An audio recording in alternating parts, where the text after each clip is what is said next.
is our first webinar, and we had some glitches. And so now I think we're all set to go. Sorry for the short delay. And welcome to all. I'm Marc Weiss here in Porto Alegre, Brazil. This is the beautiful view that we have where we live in the biggest park of the city. I'm here with one of the most important people in GUD, my wife Nancy Sedmak Weiss, who's managing things as we're going. And we have all our speakers. And so I want to thank you all for joining us. I know we have a lot of people from GUD around the world because I got lots of emails. So let me do like a wave. Welcome. I haven't seen a lot of you in a long time. I'm glad you're here. And then we also have some newcomers. And so let me just say briefly to welcome you that a Global Urban Development is an international NGO, nonprofit policy organization and professional network of more than 700 leaders and experts in 60 countries, including our speakers and many people that are on this call. We're in September, we're entering our 20th year of work. We have another decade to go to help achieve the Sustainable Development Goals and the Paris Climate Agreement and the New Urban Agenda. We say our mission from the beginning was to enable all people everywhere to live and thrive in peace with each other and in peace with nature. Through this one big strategic policy and action framework we have that we call Metropolitan Economic Strategy, Sustainable Innovation, and Inclusive Prosperity. So we have been working from the very beginning with UN Habitat on best practices, on climate change, on many things. And we were among the founding partners of the World Urban Campaign 10 years ago that we've been very active in. And we have done two previous Urban Thinkers campuses. And actually one of our speakers, Luigi Fusco Gerard, was one of the creators of the Urban Thinkers campus idea. So in November 2017 and December 2019, just last December, we did Urban Thinkers campuses here in Porto Alegre. The first one that was focused all about ZISPOA, the Porto Alegre Sustainable Innovation Zone as a model. The second one was about the spread of ZISPOA to Santo Angelo, Zisan, Panama City, ACTA, to London, and so forth. And now this is not only our first online Urban Thinkers campus, it's the first webinar that GUD has done. So we're still learning how to use Zoom, and please forgive us if we run into some glitches. Okay, let me just check here. So today we're going to discuss both sustainable innovation zones and communities, but also some new initiatives that GUD has been engaged in, a kind of a comprehensive rethink of strategy in the face of the pandemic and post-COVID resilient recovery, a whole new initiative, a working group working on affordable, sustainable housing and communities using new technologies like 3D printing and recycled materials like concrete, and also an initiative that Luigi has launched in Europe, Circular Economy for Cultural Heritage, CLIC, that now GUD is beginning to work with and connect with what we're doing here in Porto Alegre and other places. So let me just now make a little, let me check the time here. Okay, so I want to talk a little bit now about the whole sustainable innovation zone idea that we've been working on now for 9 years. There was a period from 2007 to 2011 where GUD was taking our model and doing a kind of a more advanced version of sustainable economic development. And that we did in the US. We worked in in 2 cities, San Antonio and San Jose, in a county, Sarasota County, Florida, in 4 regions in Silicon Valley, metropolitan Portland, metropolitan Denver, and Southwest Florida, and 1 state, Delaware. And one of the most exciting things that came out of it came out of Portland, which is called eco districts. And I began to understand that, you know, doing bigger picture things, while it's vital, it's also difficult for the average person to get connected with it. You know, how do you, you know, if you're doing a plan for a whole region, what's your role in it?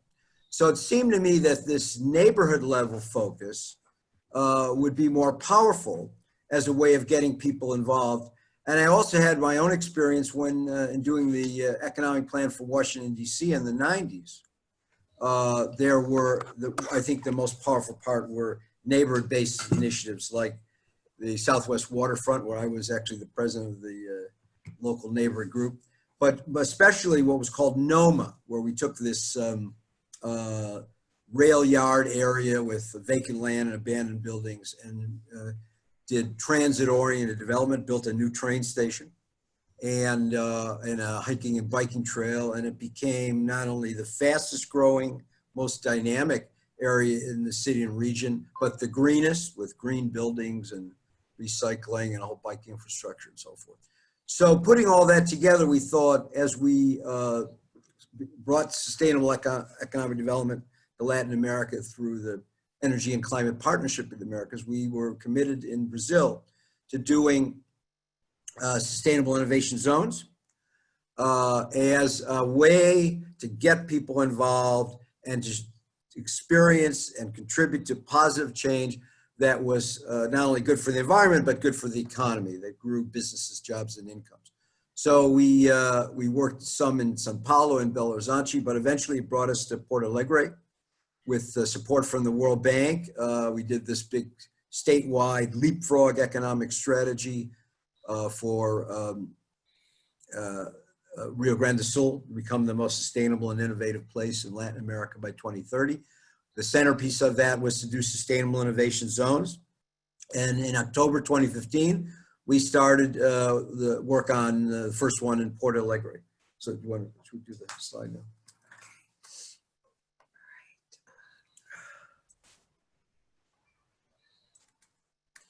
We're going to try to put up one image, see if it works.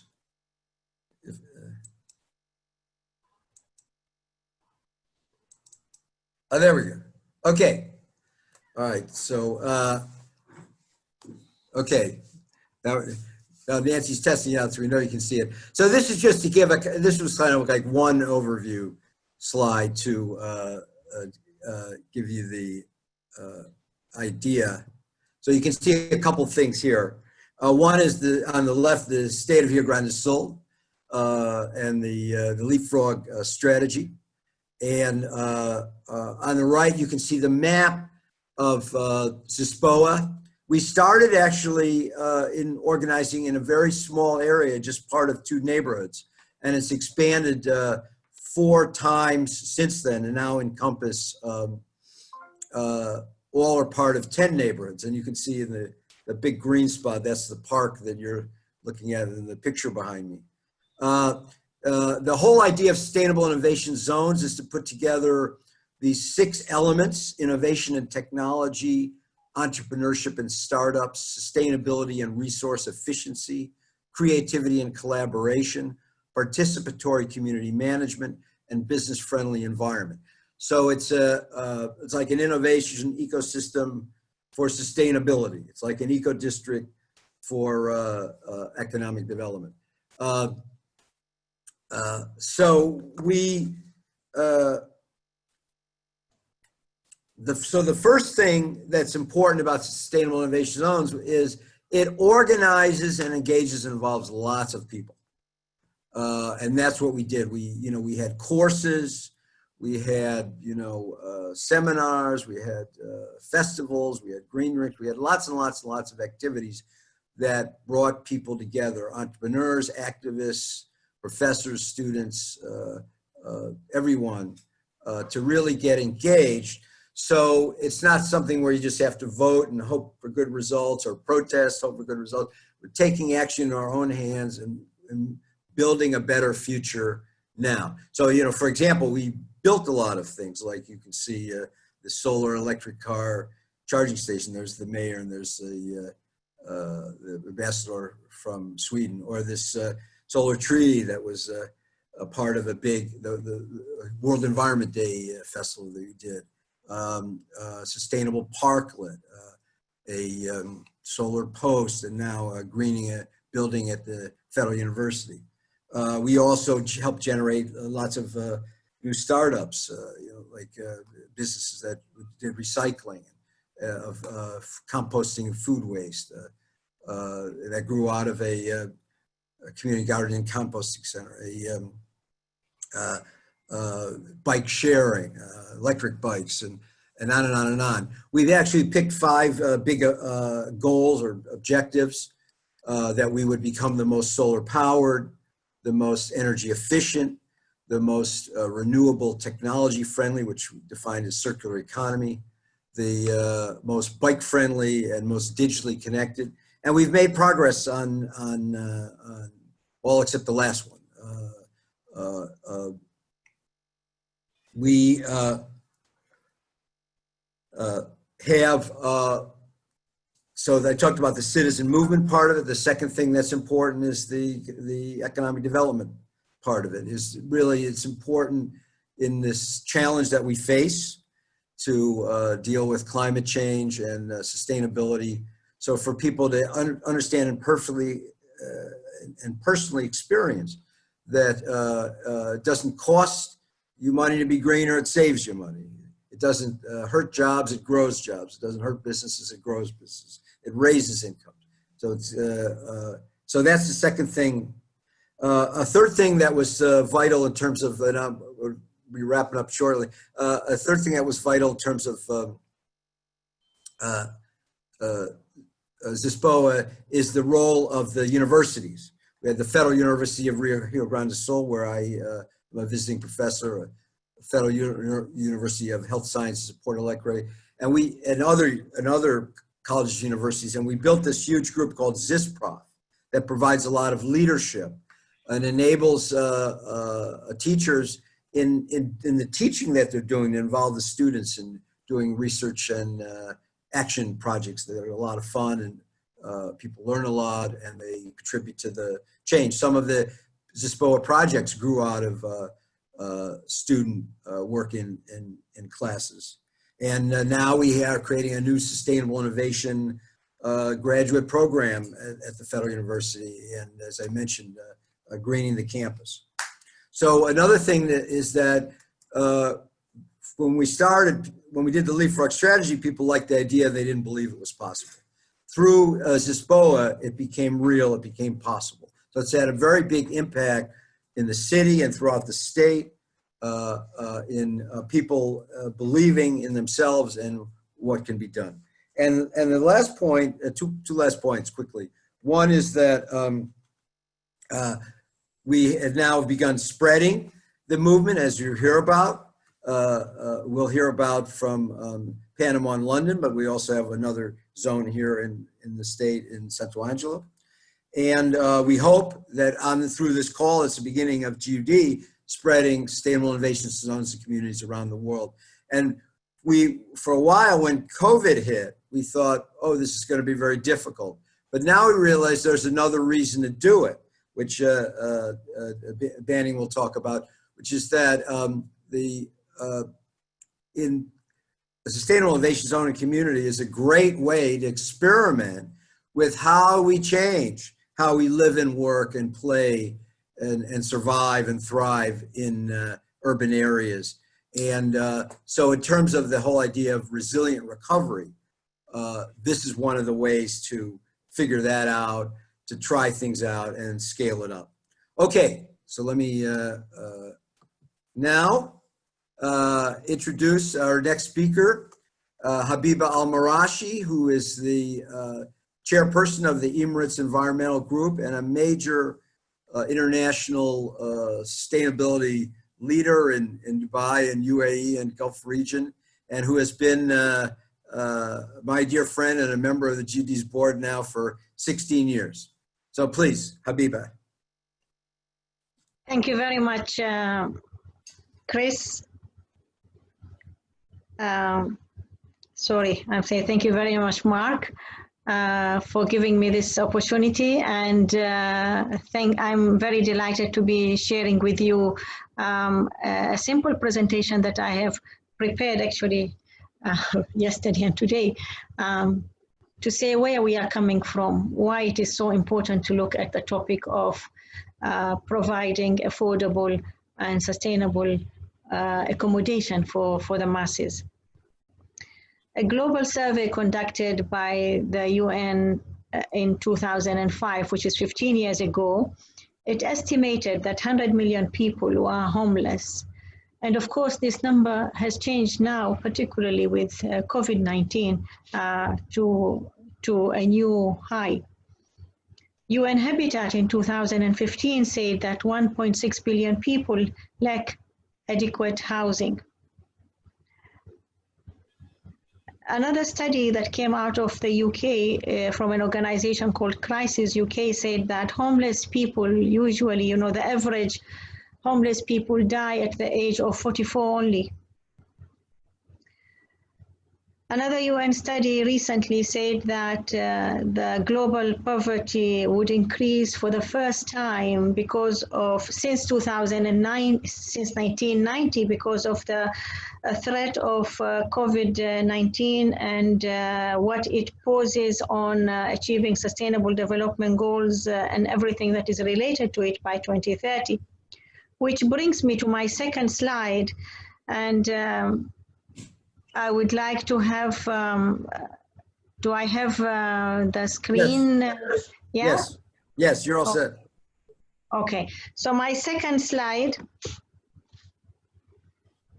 Can I have the second slide, please?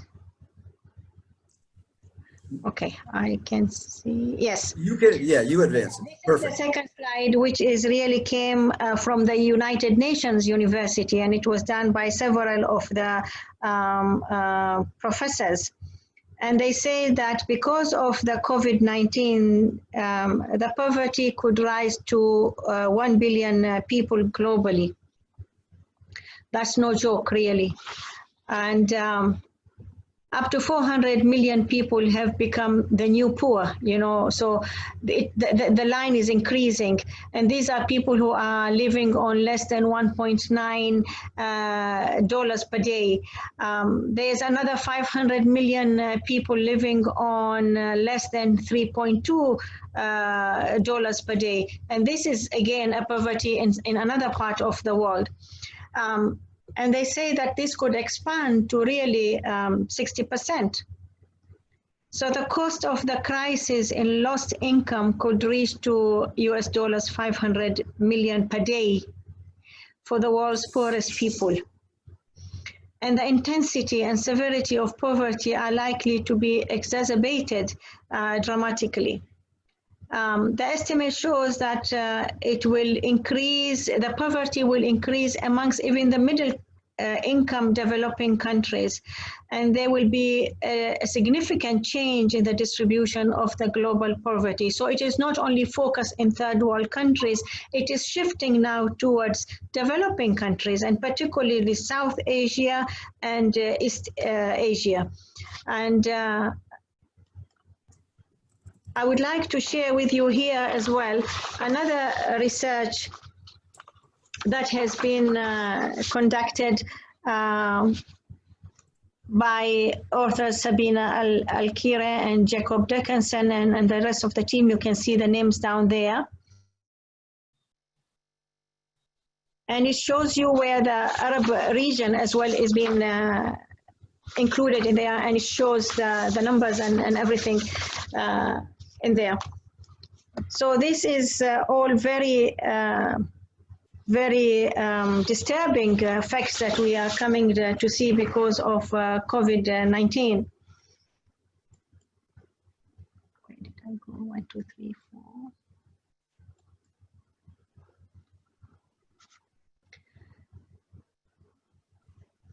This is, you can see how the impact of COVID will have on the implementation of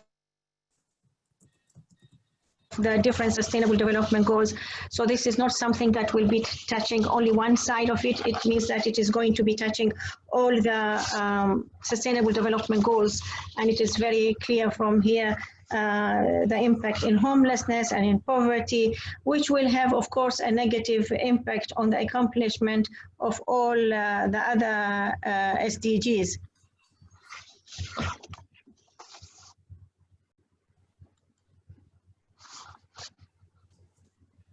And it will have, as I mentioned, impact not only one, on every aspect of the SDGs. And again, it shows you the channels that is going to impact them and the areas that is going to be impacted. Outcomes of the SDG 2030 look dire without transformative action. And you can see it is affecting when you're talking about SDG 1 or SDG 2 or 4 or 5 or 8 or 13, and the list goes on. But you can mitigate this, as the Secretary General said, building back better, and how it is going to indicative of all the SDGs and what can be done and how we can, what should we need to do to reverse the environmental degradation or provide universal quality essential services or eradicate extreme deprivation across the spectrum. This is a study that was issued by the Dubai Statistics Center, and I narrow it to the construction industry. And this is where we were talking earlier, Marc mentioned about the innovation that we are looking at as building back better and talking about 3D and talking about using recyclable material in the building construction and the industry and so forth. So I would like to share with you the importance of the construction industry in the UAE and of course the GCC region. Currently, the UAE population stands at around 9.8, and they say that this will go up to 10 by end of 2021. The building construction industry was expected, of course, to record a compound annual growth rate of 8.8 to reach 248.7 billion by 2024. But will that be the case now with COVID-19 and the slowdown in the economy? That is the issue that needs, that is a question that poses itself. And the construction, in the residential construction, you see in the value terms increase. When you look at the commercial building construction, you can see how much again is expected to record, and in 2018 the figures of the contribution of the construction industry in the GDP of Dubai is very clear. In November 2017, the combined value of 11,755 actual and active construction projects in the UAE reported a good growth of US dollars 818 billion. So accounting for 33% of total value and 52% of all construction activity that is taking place in the GCC countries. So you can see the size of this industry in the UAE and in the regional level. Dubai attracts a lot of positive attention owing to the different types of numerous ongoing infrastructural projects to accommodate the needs of particularly the upcoming Expo, which was supposed to take place this year, but it has been postponed to 2021. The Expo team deemed it as a substantial boost for the region, is looked at as a very strong platform that will increase tourism, not only to the UAE, but to the region as well. And it is led by the UAE to kick off large-scale leisure projects such as new hotels, a lot of things that are coming up in Dubai that are very unique, which is Dubai South is called, Dubai Land. So these are all very, very much specifically targeting to build up for the Expo. And according to the latest data, the total value of major Expo-related construction projects alone reached to 42.5 billion. And this is projected to increase. In 2017, when Expo started, there were more than 3 billion worth of contracts that were awarded to different countries and to different industries. So it shows you the size. That's what I wanted to share with you, the size of this industry in this particular country and in this region. Another area that I wanted to touch upon was, okay, I wish I could, okay, is the concept of smart cities that the UAE government is very much keen on leading it, not only on the national and regional level, it wants to be a global player as well. By 2021, the UAE government plans on making Dubai the world's smartest city. So everything from smart transportation solutions to free pan-city high-speed Wi-Fi, it will be implemented to help enhance Dubai's reputation and investment capabilities. There are more than 1,000 government services that are now in the pipeline to be smart enabled. There are around 2,000 Wi-Fi hotspots that are being installed as we speak. A savings of more than 6 billion US dollars is expected from this new transformation initiatives. So the whole purpose of this is to attract global business, to attract tourism, and to attract workers. The heavy investment in infrastructure is hoped to eventually stimulate the private sector, create more great momentum for the entire market. And this is definitely a decisive step toward the ultimate goal of breaking the total dependency of the GCC region, particularly in the Middle East construction market from oil-based income.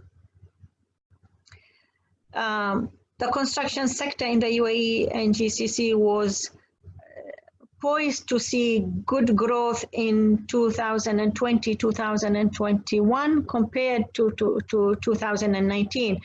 But now with the economic slowdown because of the COVID and before that as well, is that going to happen?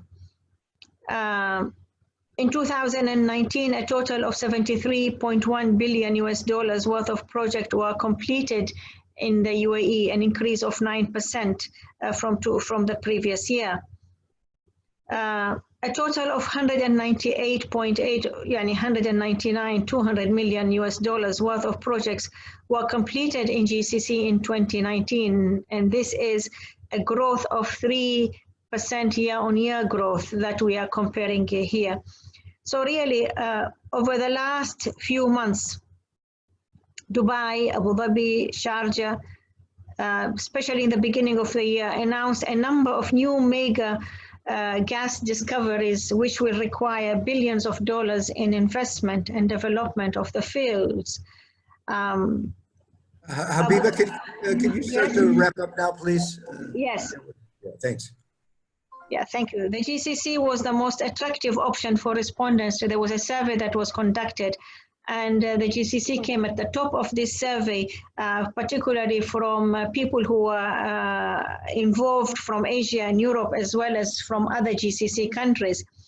A respondent felt that there was many opportunities in the UAE, and then followed by Saudi Arabia and the others. So my last slide, really, my last point is, you know, the impact of COVID-19 on this particular industry and particular sector, and why we need to come up with innovative solutions to ensure that this sector is still leading, but leading sustainably and leading more responsibly. Because it is, as I mentioned, one of the leading industries and a major contributor to the national economy. So the government has been very supportive of this. Even during the lockdown, this particular sector was not, did not be involved in the vital and in the, it was exempted. And there were special permissions that were giving to them to continue, and construction was moving on unabated. But there were a lot of strong measures that were put in place to ensure that it is done in a more sustainable manner, that it is more cost effective, that the support they get, the safety and health of the workers was taken into consideration, and what will happen after the relaxing of the regulations. So some businesses are very, very confident that with Dubai's proactive and resilient leadership, the economy will be able to beat this downturn, and we will see a lot of more innovative approaches and projects coming up that will take into consideration anything that is coming up in the world that is innovative, that can help ensure that this sector continues to take the leadership. Thank you, Marc. This is my point. Thank you very much, Habiba. And now I wanted to call on Jose Barria, who is the coordinator of ACTA, the Panama City Sustainable Innovation Zone. He's also Chief Sustainability Officer for Pentagrama, a architecture and planning firm, and he's been a GUD fellow for the last 7 years and a great friend. Go ahead, Jose. Hey, Marc. First of all, thank you all very much for inviting me and giving me the opportunity to speak here today. Thanks for everybody joining in, tuning in, and I hope you are excited.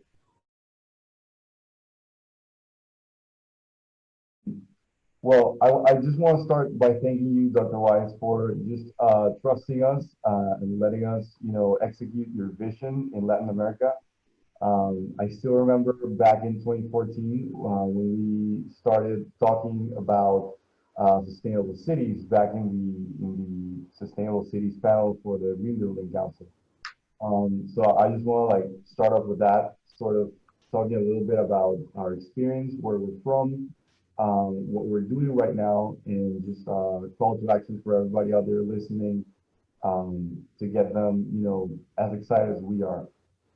So going back to 2014, when we started talking about sustainable cities, I remember you were telling me a little bit about what you were doing, both back in your past up in the U.S. as well as in Europe, and then down in Porto Alegre. So whenever I heard about this, you do remember that I had been working on the sustainable sort of side of architecture for a couple of years by then. It was probably a year since I had started working with the Panama Green Building Council, right? So in that first year of professional experience in the sustainable side of the industry, I had started noticing certain patterns, certain things, certain drawbacks. And I remember when I first spoke to you about this, something immediately just popped up and really caught my attention. And it was sort of the idea that I knew already that there were only so many things that a guild in construction could do about sustainability in construction. And you were basically offering, the sort of model to fill in all these gaps that could be achieved by the community itself. And, that idea started to simmer, and some things started coming to mind. And then you were telling me about the Sustainable Innovation Zone. So immediately, when we started sort of doing the groundwork for this, I guess back in 2018 when I came back from school, things started really picking up. And I started, sort of recruiting all of my colleagues and friends, people who were really interested in sustainability. And things started picking up real quick. and getting like really excited. So once everything got a little more solid or more concrete, we figured out that it was a little bigger than we thought. It was going to be a little more challenging, but I, was really thankful that you had already done like I don't know what more than 3, 4 decades worth of research and basically all the groundwork for us. And it was so interesting that we could just like basically plug into this amazing system and just run from there. So yeah, basically we I want to say that we started about 2 years ago by now, and it has been an amazing run. So let's say we immediately started structuring everything by 4 axes, which probably makes sense for us more than other places, but I guess it's something that could be copy pasted in some way, shape, or form. And our 4 main axes are energy, urbanism, resources, and policy. And the cool thing about that is that basically we are trying to cater to all the different fronts where the industries are technically sort of like lacking here in Panama. And the good thing is that in all of them we have strategic partners where we can just like really just approach the right people in the right places at the right time and start making a difference. So I'm going to tell you a little bit about what we are doing right now on each of these axes. So for energy, for example, we are working on pushing a more sustainable energy grid guideline. We just sent an open letter to the Secretary of Energy with some suggestions that we ourselves have done together with some experts as well. And then on urbanism, for example, which is the one that I'm leading, we're working on promoting a law for tactical urbanism, which you, of course, Marc, have some sort of experience down there in Porto Alegre. What needs to be done for these kinds of things to actually take some momentum, and it's not easy at all, but it's something it's worth the fight. For the resources side, we're currently working on a carbon calculator. Basically, it started from the idea that we wanted to do a sort of urban reforesting project. And just working around the idea and just trying to figure out how to get it started. We figured out that most people, including ourselves, don't even know like what our carbon footprint is, let alone the people out there who are trying to engage with us. Nobody really has put a finger on what their footprint is. So in a way to like connect one with the other, we're working on a calculator to basically give you like an idea of what you're emitting and turn that into sort of like a fraction of what you should invest in a reforesting project to make it really worthwhile, and not saying like, okay, here's like $5, go plant trees.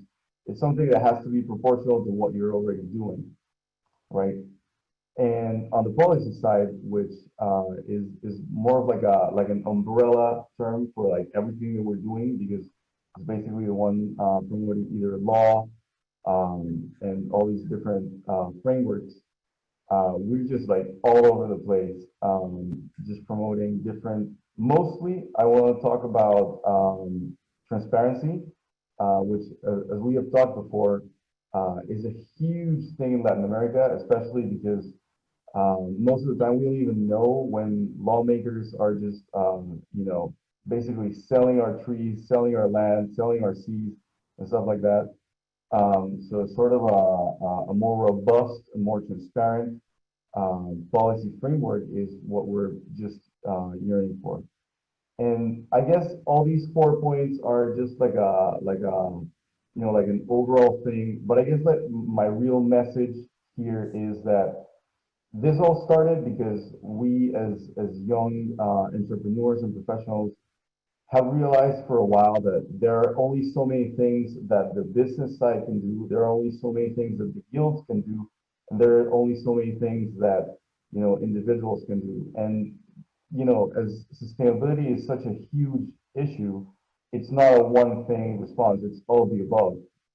So I guess our real role as a sustainable innovation zone is to grab people out there who don't really connect all these huge, high level goals and bring them down to their reality so that they can actually connect with these ideas. So for example, we could talk for hours about the sustainable development goals.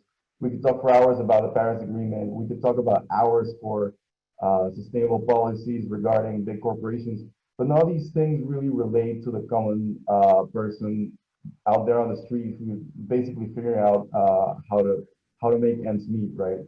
So our real role here in a Latin American context is to bring down all these huge high-level ideas and connect them to to everyday people and have them realize that not only it really affects them, but that they can really do something about it in their everyday lives. So I guess that since we copied a lot of things from the Sustainable Innovation Zone in Porto Alegre, and we're doing our own thing here in Panama, our own Sustainable Innovation Zone based on those principles. I guess I just want to invite everybody out there, specifically third world countries, developing economies, to just really, go for it and just stop thinking about it and start doing something. And we're out there, so please feel free to message us, text us, look for us on social media. I will post in the comments how you can reach us, and just like reach out and feel free to do it. Great, thank you. Thank you. Okay, and let me now introduce Janine Campling, who is originally from South Africa, from Cape Town, but she came to Prague to become the first employee of global development all the way back in 2003. So we have a long and beautiful relationship. She now works in London for Generation Investment, which is chaired by Al Gore, which is investing billions of dollars into sustainable and green businesses and technologies. And she is the coordinator of the emerging London Sustainable Innovation Community. So go ahead, Janine. Thanks very much, Marc, and I'm very excited to be here. And thanks very much, Jose, for what you said about your Sustainable Innovation Zone. I think firstly I need to point out that when you're trying to create a sustainable innovation community in an emerging economy, the approach is very different to what you would do, say, in the developed world. For instance, in the EU, environmental justice is one of the core focuses for the EU. Between 2021 and 2027, they are actually proposing to mobilize 100 to 150 billion euros of investment to actually address environmental justice. So, and also we have opportunities and access to funding on various different levels and areas of sustainability. So when I was initially approached to look at creating a sustainable innovation community within London, it was very apparent that what we needed to focus on was more of a citizen stakeholder engagement exercise. And,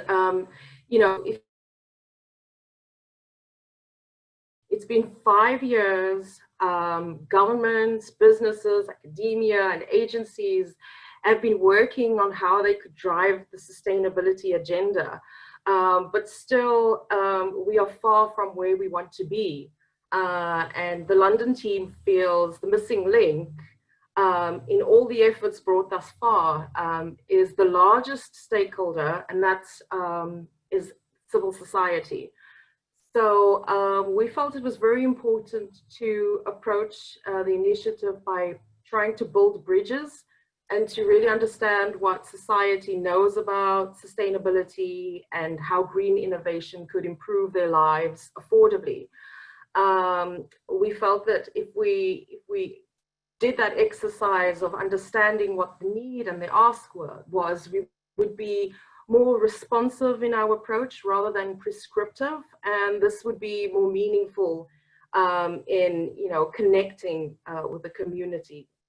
And so we really wanted to conduct a citizen engagement survey to better understand what the community felt would be a priority. And then we could plot out our strategy from there, because in any change management process, there's always the underlying question of what's in it for me.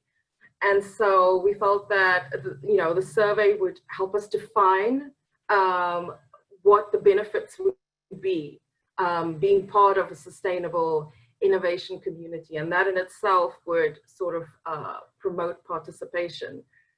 Sadly, the project was halted, you know, with the UK lockdown, and we had to rethink the way forward.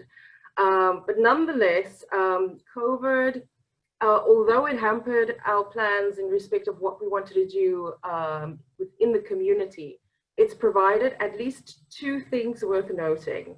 One, it has demonstrated that communities can empower themselves to do great things for themselves. And two, there is great appetite from ordinary citizens to get involved if they are inspired to do so. And, you know, it sort of urged us to look at ways of how we can engage remotely. And so we are using platforms such as Zoom, and we're looking at webcasts to reach people. And you know, we just feel that we need to ramp up connectivity with the people that we are trying to work with, and you know, who will form part of the sustainable innovation community. So, you know, and I must say that in creating a community like that, you know, there's an element of activism and advocacy that needs to take place to encourage that paradigm shift. We just thought that we will act as agents for change, and it's actually been very well received thus far. Going back to my first point about communities empowering themselves, if you look at the climate activist movement in London, there's deep, and you know, globally, but you know, for the first time in an unprecedented way, we've actually seen, you know, the protests locking down cities, and people really showing their dissatisfaction and how they perceive the government has been approaching sustainability. And I think this is due to, you know, that disconnect and being left in the dark. And I just want to make an analogy. For instance, we have the police force to protect our loved ones and our belongings, and yet we still lock our doors and we install additional security measures we deem fit. And if you saw someone in a restaurant leaving their handbag unattended to go to the restroom, the majority of us would consider that to be reckless and irresponsible. We have that deep sense of responsibility of the things that feel important to us, but when it comes to the environment and sustainability, society tends to feel far removed, and so, you know, they put the onus on governments. And so I think this is where advocacy and civil engagement plays a huge role to sort of change that perception, so that people could then understand that they are an integral part of society, and actually the change starts at home. It starts with us. Anyway, so I'm mindful of the time, but I thought I just wanted to put into context how we felt it was very important when you set up a sustainable innovation community, how important it is to actually focus on that engagement with the community. So moving on swiftly, the second most important stakeholder in a sustainable innovation community is not government, but it is business. And very interestingly, B-Lab UK, they conducted a UK public opinion poll in May of this year. And the findings were very encouraging and enlightening. So I'll just share a few stats with you. 72% of respondents felt that business within the UK should have a legal responsibility to the planet and people. And 76% of respondents felt that business has a responsibility to protect the natural environment. And following on from this, there is now a draft bill being put to the British Parliament requesting that the Companies Act be amended to legalize a triple bottom line approach and you know, giving accountability to businesses to protect the environment and citizens. You know, whether the outcome is successful or not, I think it's still a win irrespective, because it places a spotlight on the role which business should play within the community. So in terms of the two community stakeholders, I'll just summarize what the London team work has been centered around.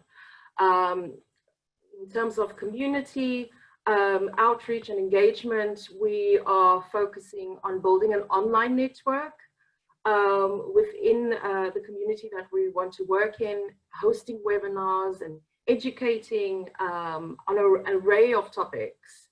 And, you know, for instance, if there is legislations and vehicles which add value, such as the neighborhood plan, and I think there was a question from Rick about, let me just have a look at the question,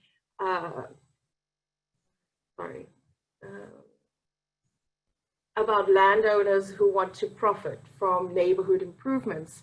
So in the context of the UK, that's actually quite a valid question, because we have something called a neighborhood plan, where a community can actually vote to take control of the planning permission within their designated area. And they can then protect public and green spaces, protect small business, restrict overdevelopment, and in that way they take control. So I think that partially answers your question, Rick, but I really think it depends on the jurisdiction, the area, the country, legislation that's available to you. So that's one of the things that we really think is important to see where we can find that hook which will benefit the community. And then looking at businesses, well, you know, the majority of the world's wealth actually lies within business and not with governments. And so we have a thing called, well, if you haven't already heard of this, business improvement districts. Very much like neighborhood plans, businesses can vote in a body which will be funded via levy on business rates to carry out, you know, a services mandate, business mandate on behalf of that area. So it's very, traditionally, it's been very services centric and business focused, but in London, we have very wealthy areas and very affluent areas and large global organizations. So you have certain business improvement districts which actually earn more than they could spend on services. And some of them have been creative. They've created charities and then sort of taken the additional funding and put it back into community improvement projects. So the GUD London team are sort of looking at how a business improvement district could actually be redefined to suit, you know, the way business has evolved. You know, the priority of business now is sustainability leadership and how it can benefit the communities that, you know, it operates within. And so it would be quite innovative if we could look at creating a business improvement district that is centered around sustainable innovation. So that is something that's really exciting. And so watch this space. You know, we really think that that is the way to go to help catapult communities into the direction we should be heading. Thank you, Janine. Thank you, and that's all I have as an update. That was great, thanks. So now I want to call on Luigi Fusco Gerard, professor at the University of Naples, world expert on the sustainability and economic development aspects of cultural heritage, who has led for GUD for the last 16 years our program on celebrating our urban heritage, and been a board member all that time. And he has a whole new exciting initiative to describe for you. Luigi, please. Okay, thank you very much, Mark. Thank you very much for this invitation. I will share this presentation with Antonia Gravagnuolo. First of all, I would like to tell you that I am very interested about the idea of sustainable innovation zone, because here in south of Italy, in Mezzogiorno, we have exactly 4 special economic zones through which we are trying to stimulate a new development strategy. So the characteristic of this special innovation zone are not only fiscal, but also linked to the innovative technologies, entrepreneurships, startups, and creativity. CLIC. The CLIC is the project that we are, myself and Antonia Gravagnuolo, we are coordinating, which is the central idea of CLIC. Okay, the central idea is to put the conservation, valorization of cultural heritage in a new perspective, in the perspective of the economic sustainable development characterized by this circular economy model. The circular economy model is the economy that imitate, that mimic nature, they mimic the nature economy. So the circular economy is the capacity to avoid all kind of waste, as happens in ecological economy, in natural economy, in the economy of nature, not only waste of water, not only avoiding waste of soil, waste of natural material, but also not only waste of man-made capitals, but also, and in particular, avoiding human capital waste. This is a new interpretation of the European Green Deal in social terms. This is the characteristic of CLIC. The idea is the capacity to transform a dead site into a living system. You see, this is the diagram that we have proposed, in which we can identify the 3 fundamental principles of the CLIC research project. The first principle is the autopoietic, self-regenerative principle of capacity. The capacity to produce and to reproduce continuously the different form of resource that the system requires. The second principle is the generative capacity that is linked to the capacity to produce positive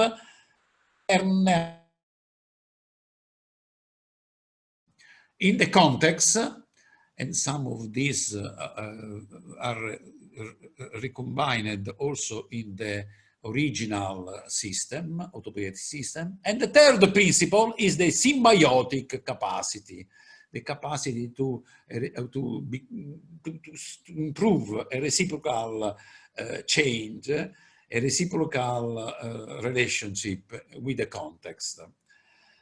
So in this way, we interpreted the notion of smart development or smart city development that is not only linked to the technological innovation, but it is linked to the capacity to valorize all kinds of capitals, stressing the notion of human capital, because as you know, in Europe we have, but also in every other regions of the world, we have an unemployment that is increasing year by year. This means that this strategy of CLIC, this idea of CLIC, in some sense has the capacity to anticipate the post-COVID actions. Which is the post-COVID action? The capacity here in the European Union to reshape in social inclusive dimension, in a human dimension, the ecological, environmental Green Deal.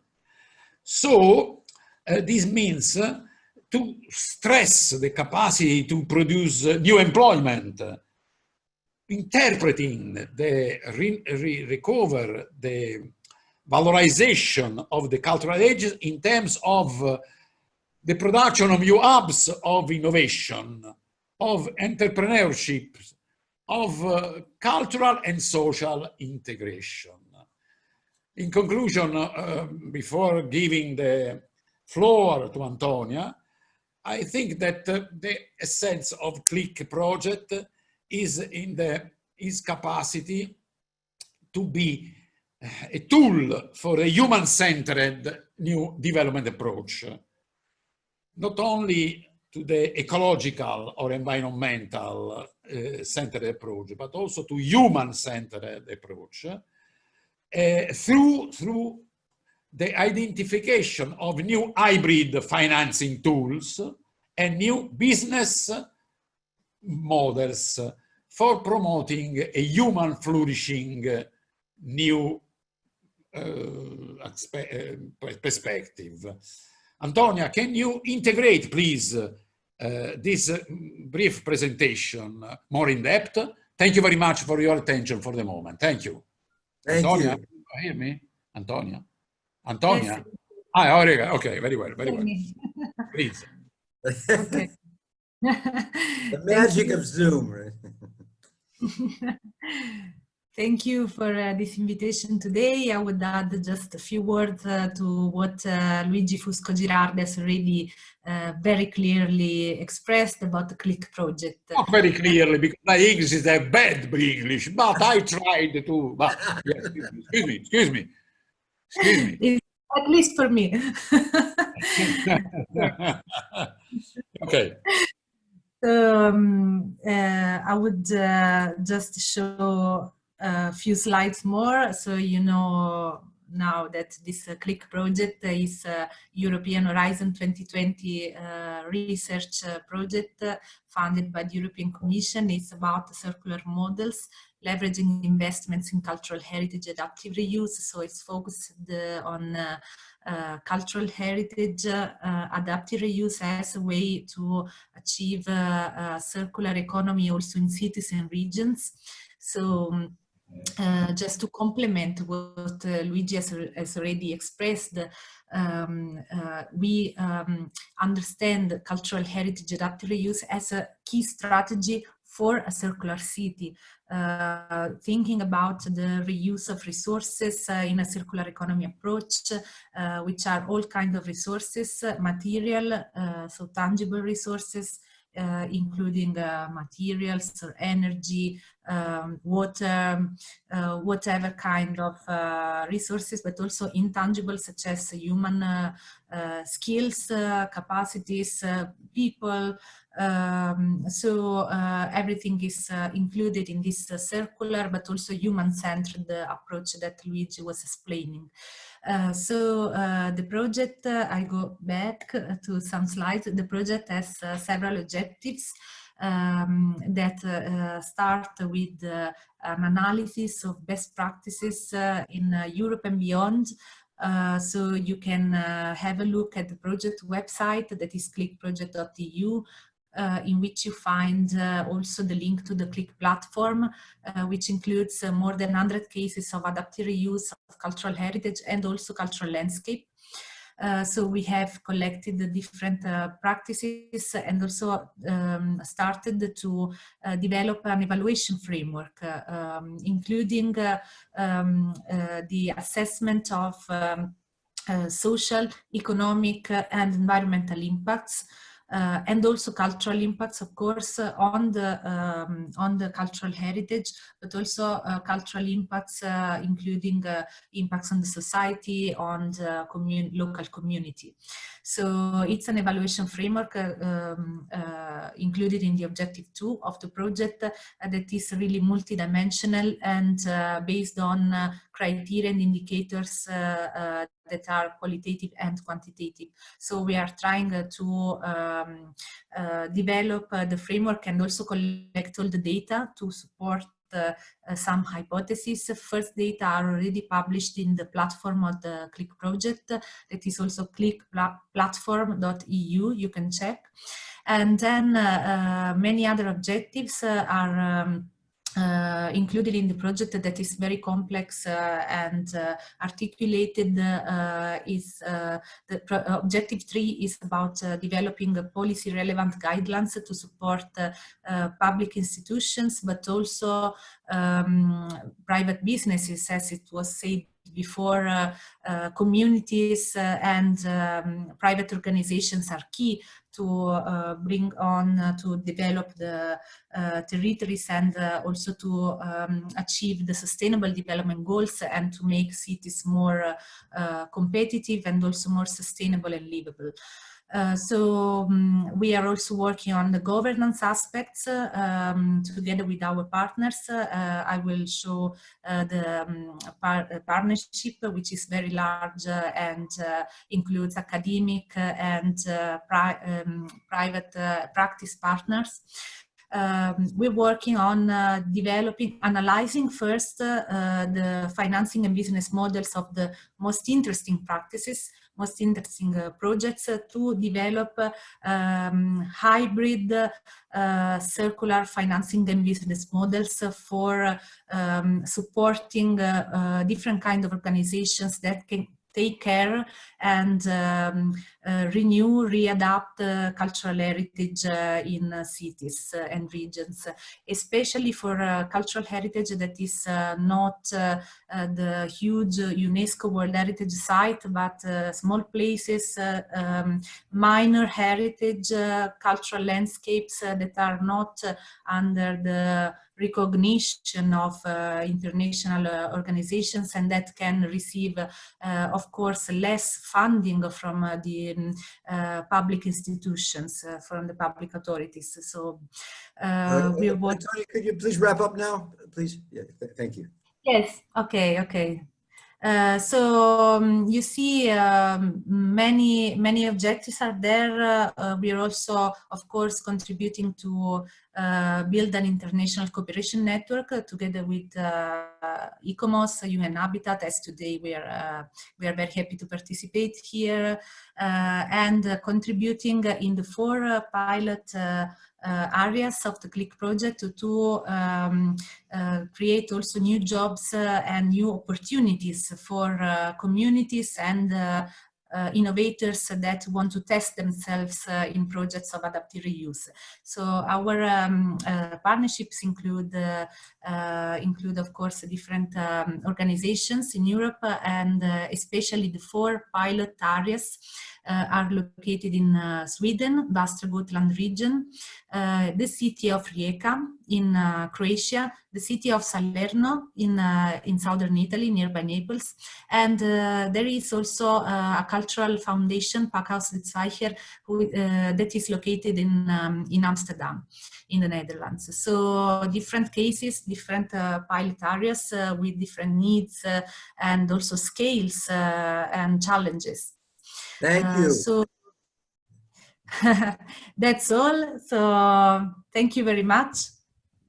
Yes, thanks. And of course, now GUD will be a partner too. We're delighted to Yes. both your leadership. Okay, so because and I'm so sorry, but we're running out of time. You know, UN Habitat said only 90 minutes, and it goes fast. So let me do this real quickly before I call on Banning to kind of give the big picture and put it all in perspective. I just want to say two things before we run out of time. One is, I don't know if we're going to be able to get to questions, but you can send an email to me, Marc Weiss at globalurban.org. I'll put it in the chat, and I'll forward it to whoever you want to get your question answered from. And that's number one. And number two, we really, really, really want your help. We want your active engagement, involvement, and help in all of these projects that are ongoing that you heard about today, as well as creating new things to spread the movement to the cities and countries where you are. So please let us know about that. Contact me about that. And with that, I want to introduce Banning Garrett, who I kept talking about how long I know everyone. When Banning and I, we've been friends for 50 years. So I think that beats the record. And he is one of the world's experts on strategic foresight, looking into the future. In addition to being a senior fellow and board member of GUD, he's a senior fellow of the Global Federation of Competitiveness Councils and on the faculty at Singularity University. So Banning, please. Thank you, Marc. I'm really pleased to be part of this and to hear all these amazing projects and ideas going on. And I thought what I would do is try to give a bigger sort of world historical moment picture of where we're at, because I think that this is an absolutely unprecedented period in history. We have a combination of the 1918 flu, the 1932 depression, and the 1968 civil rights movement for the United States, but which is, I think, in having an impact globally. So we've never experienced this. And on top of it, this is probably the first global crisis in history where virtually every person on the planet is being affected by this at the same time. This has never happened. Even World War II didn't affect everybody, or the global financial meltdown, or the depression. There are plenty of people in different parts of the world where basically not affected, but this one is affecting everybody and putting everyone under stress.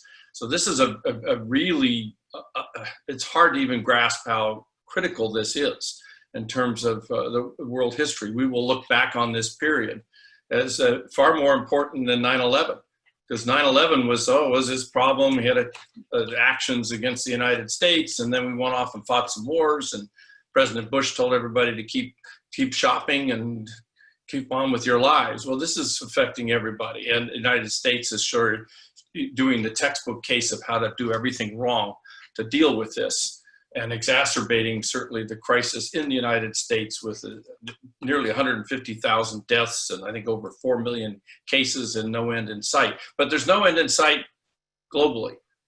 And I want to stress that we're a long way from any vaccine, and even if we have it, getting it to 7.8 billion people and really creating immunity, it's not even clear that'll ever happen. So we may be living with this virus for a very long time.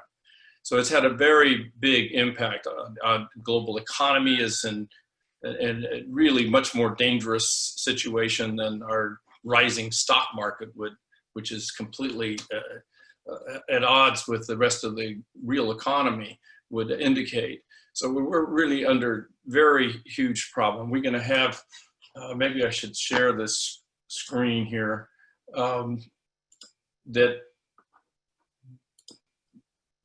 here's where things are changing.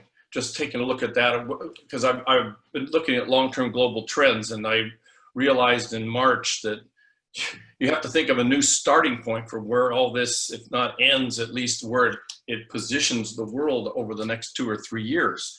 That we're going to have this protracted, horrible economic crisis, unemployment. We have at least 17%, maybe 20% unemployed in the United States, but this is global. And Habiba pointed to the $500 million a day in lost income for poor people. I mean, this is a huge price crisis with a massive debt. We've already spent globally something like $11.5 trillion in response to this.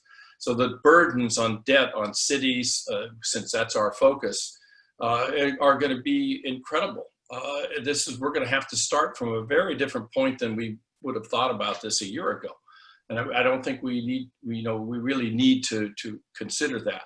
Now, we're showing and globally the reversal of the elimination of poverty, but I would say in the United States is a poster child for how we're exacerbating inequality. The rich are getting richer off of this, and everybody else is getting poorer or facing crises and loss of jobs and loss of health care and all that. So we're really starting, as we look forward in terms of GUD's purposes, in terms of what we're doing, to a very different environment than we had before. Personally, I would say that the next 6 months are absolutely critical to world history. What happens in the United States? Do we get rid of the monster in the White House who is pursuing fascist processes and would like to be an authoritarian leader who's damaging this country and the world? Or will we have a new regime that'll attempt to kind of turn the clock back on terms of American involvement in multilateralism and leadership on climate change and the really big issues facing us? Or will it be a much worse situation for the world as well as the United States? So what happens in the next 6 months is really critical.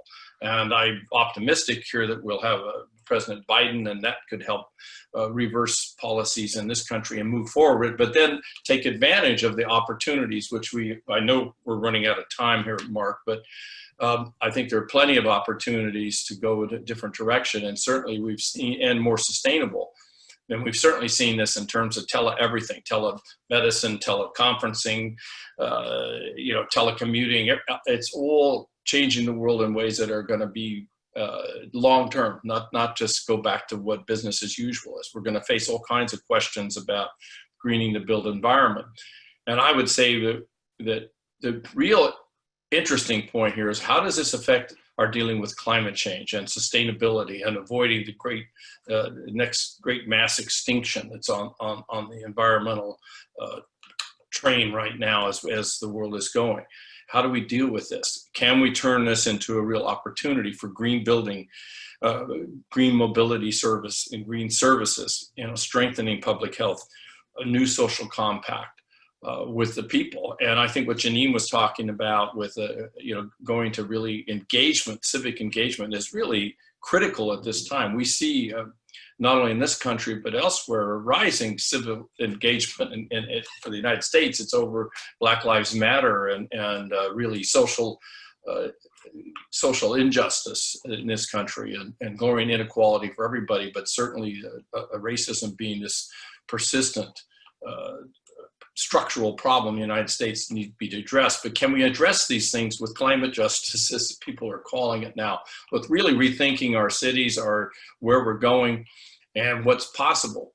And I would add here that one of the encouraging things of this global crisis everybody's involved in, that everybody's had to see that their individual actions, personal actions, as well as their community, their state, their national government, was affect everybody else. And that I would not say we're all in this together, because the rich in the United States have been able to protect themselves, cordon themselves off. They're not facing economic crisis, job losses, lack of health insurance, health care, like so many, the vast majority of Americans. But everybody can get sick from this. Everybody faces this global crisis. Can we turn this into a new awareness that people can actually act together on climate change and environmental sustainability? Can what Janine is doing in London and Jose and Panama, and of course Marc and Nancy and Porto Alegre and Antonia and Luigi doing, is there going to be mobilize a new civic spirit that recognizes more than before that we're all in this, we're all affected by what happens here, and we have agency to try to really take it, I don't want to say advantage, to build on what has been learned from this crisis, and engagement of people, that everybody has to act to protect themselves and protect the others. That my wearing a mask is to protect you from getting sick, not just me.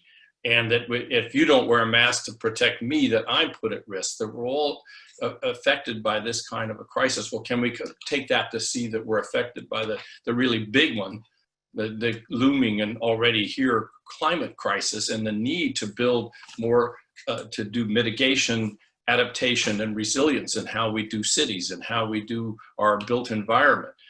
This is a huge opportunity, I think, to really build on what people have learned and what they've done and experienced in the last 4 months, 5 months, and say, well, now maybe we have agency to really transform our societies, to mitigate the dangers that we face ahead and adapt and be resilient in the face of them. And in cities is where, where the real crisis is going to hit.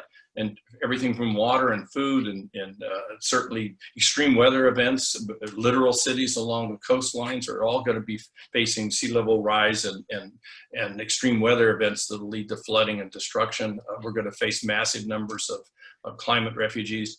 We have a huge number of problems that we're going to face going ahead that we can face, but maybe we can face them with new and innovative responses, more community building, these sustainable innovation communities and countries. So that's, here's some of the, what I see as an alternative trajectory we can build on going forward. And I know we have to end this because here's just, and this is something I did for a conference that was canceled because of COVID. But if you want to look at what to 2045, what the basis of a more prosperous and democratic and sustainable transformation might look like, what is the focus? And the one last point I'll emphasize here is that, in my view, the more we can move to production of energy, food, and products closer to where they're consumed, would be a much more sustainable world and really reduce climate impact, of course, of what we do. But if we can move to certainly sustainable, renewable energy, you get off of you never pay for energy again. You just pay for the equipment to harness the sun and the wind, et cetera. And you're not exporting your dollars from your community to Saudi Arabia or Texas. And then if we can do more production of food locally, and including urban, peri-urban and rural regions around cities, but it really advance and move towards vertical farms, and printed meats and plant-based meats, et cetera, that are much more, much friendlier in terms of their environmental impact, but maybe much more productive and efficient systems. And then with 3D printing, not only housing, which I think is a huge step forward that we've talked about, Habiba talked about, and we're working on a GUD project, but also where other goods. And if you think of, eventually maybe we have Amazon type warehouses full of machines rather than products, and that you build things on demand for consumption locally, and you use far fewer resources. You're not moving stuff around the world. You're moving files and ideas, information, but not the physical goods. This would have another kind of built environment of cities and communities and countries that are far more sustainable and resilient in the long run and have much smaller impact on the environment. Negative impact. So anyway, there's towards, of course, a circular economy, as Luigi's talking about in Antonia. So in any case, these are some of my thoughts on this, and I think there's a lot of responsibility to take us to a new level in how we move forward. But we're going to face extremely difficult conditions already, and in the immediate future with the debt and economic crises and social unrest. It's going to be a very challenging time forward. So maybe with that, Marc, I should finally shut up so you can get close to ending this in 90 minutes. Well, thanks, Banning. And actually, I'm just gonna, if it's okay with the panelists, and by the way, thank you and Habiba and Jose and Janine and Luigi and Antonia for doing an awesome job. So that's the first thing I want to get across. But I think maybe if the participants don't mind, if they're not racing off to another meeting or something, maybe we can go a little bit longer just to kind of give people a chance to wrap up some final thoughts or address some of the questions. So does any of the panelists want to add a bit more, say a bit more, or are we okay? Are there any questions in the Q&A that people want to respond to now? Or? Yes, there was a question, Marc, from asking about what is Dubai Land. Mm-hmm. Go ahead, please. Yeah, so Dubai Land is one of the most innovative and ambitious entertainment plans ever rolled out on the global scene. And it is one of the attractions that Dubai was working on to increase tourism and innovation in there. But of course, it was hit hard. It was rolled out in 2003, and it reached a halt in 2008 because of the economic slowdown. But in 2013, it was again restarted. So there's a lot of things in the very innovative and entertaining platform for the world community. Legoland and all these kind of things. So I think again this is a platform that can be looked at, as Benning mentioned, that 3D should not just be into the construction, it can be in everything. So it can enter into the entertainment world big time if the right innovation is there in place. Thank you. And actually tomorrow we have the meeting, the monthly meeting of the GUD Housing Working Group that Habiba and Banning and others are leading. So we expect that there's going to be some real progress on the 3D affordable sustainable housing. Any other questions anyone else wanted to respond to?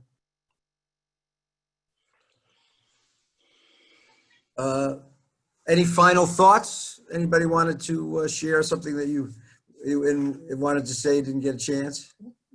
Yeah. All right, well then let's do this. Let's take our photo of, let's get all our panel together and take a screenshot. Remember this occasion. This is the first webinar, but not the last. I think we're, judging from all the comments of the participants, looks like was a success, and we'll do more of them. Luigi has to put his head up so we can see his whole head. There he is. All right. And everybody needs to work on their lighting so we have light in front of you and we can see each other so well. Okay. All right, give us a moment here so we can figure out how to take this photo.